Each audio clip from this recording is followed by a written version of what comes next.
جب کوئی شخص گناہ کرتا ہے چاہے وہ کسی بھی انداز میں ہو، سب سے پہلی چیز گناہ کا جو رزلٹ ہے وہ ہے بے چینی، اضطراب۔ یہ لازم ہوگا۔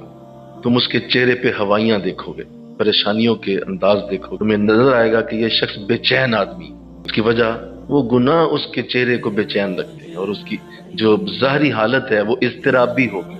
یہ نظر آ رہا ہوگا کہ یہ شخص گناہوں میں ملوث ہے، چاہے عمر اس کی 90 سال ہے۔ اس کے انداز اور اس کے ساتھ بیٹھ کر تمہیں اندازہ ہو جائے گا سخت ترین بے چین آدمی ہے، بلکہ اپنی بے چینی دوسروں پہ بھی ڈال دیتا ہے۔ یعنی ایسی گفتگو کرتا ہے کہ نہ صرف خود بے چین، اضطراب اور اندر سے ڈرا ہوا سہما ہوا شخص ہے، بلکہ جو ساتھ بیٹھتا ہے اس کو بھی منتقل کر دیتا ہے وہ جراثیم۔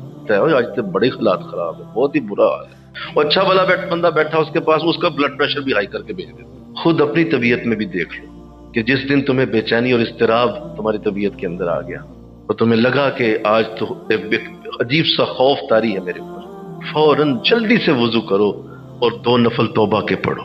چھوڑ دو لوگوں کو بتانا، ڈاکٹروں کے پاس جانا، ڈاکٹر صاحب میں بہت بے چین رہتا ہوں، کوئی گولیاں دے دیں، کوئی ڈپریشن کی مجھے کوئی ایسی وہ دوائی دے دیں، کوئی بوتل لگائیں مجھے۔ کیسے بھائی؟ کیا دوائیوں سے یہ چیز نہیں؟ آقا علیہ السلام نے ارشاد فرمایا جب کوئی شخص گناہ کرتا ہے تو اللہ اس کے دل پہ ایک سیاہ نقطہ لگا دیتا ہے، وہ دل اس سیاہ نقطے کی بے چینی محسوس کرتا ہے۔ جب دوسرا کرتا ہے تو دوسرا لگ جاتا ہے، تیسرا کرتا ہے تو تیسرا لگ جاتا ہے، اور یوں ایک وقت آتا ہے کہ جب وہ مسلسل باز نہیں آتا اور اپنی اس گناہوں کی زندگی میں لگا رہتا ہے تو پورا دل ہی سیاہ ہو جاتا ہے۔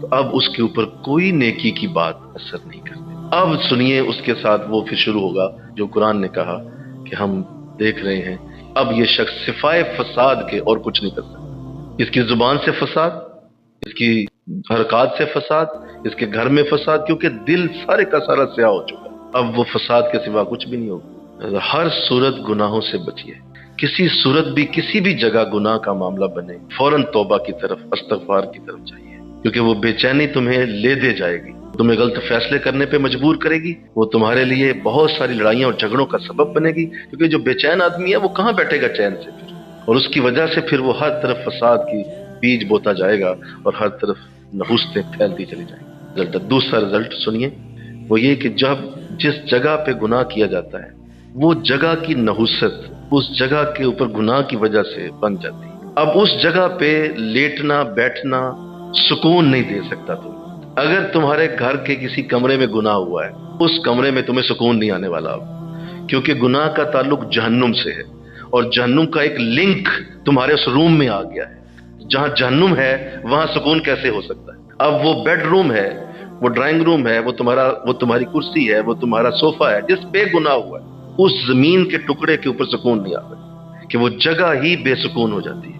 اب اس کی بے سکونی دور کرنی ہے تو اس جگہ پہ زیادہ سے زیادہ نیکی کرو، اس جگہ پہ نماز ادا کرو، اس جگہ پہ قرآن پڑھو، اس جگہ پہ درس لو، اس جگہ پہ درود شریف پڑھو، لوگوں کو بلاؤ، اس جگہ کے اوپر بٹھا کے اللہ کا ذکر کرواؤ، اس سے اس کی نوست اٹھ جائے گی، تمہارا گھر امن والا بن جائے گا۔ تیسری چیز جو گناہ کا رزلٹ ہوتی ہے وہ یہ ہے کہ جب کوئی شخص گناہ کرتا ہے اس گناہ کا خوف اس کو اچھی چیزوں کی محبت بھی نہیں آنے دے گا۔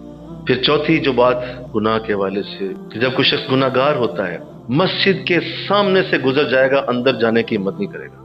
گناہ اس کو ریپیل کرے گا، اٹریکٹ نہیں کرے گا، اس کو دور کرے گا۔ کیوں؟ گناہوں کی وجہ سے نیکی کی طرف جانے کا رجحان نہیں ہوگا، اس کی سوچ نہیں جائے گی کہ میں جلدی اٹھ کے اللہ کے گھر پہنچ جاؤں، اس لیے کہ گناہوں نے اتنا اس کو ناکارہ کر دیا ہے کہ اب وہ اللہ کے سامنے جانے سے بھی گریز کرتا ہے۔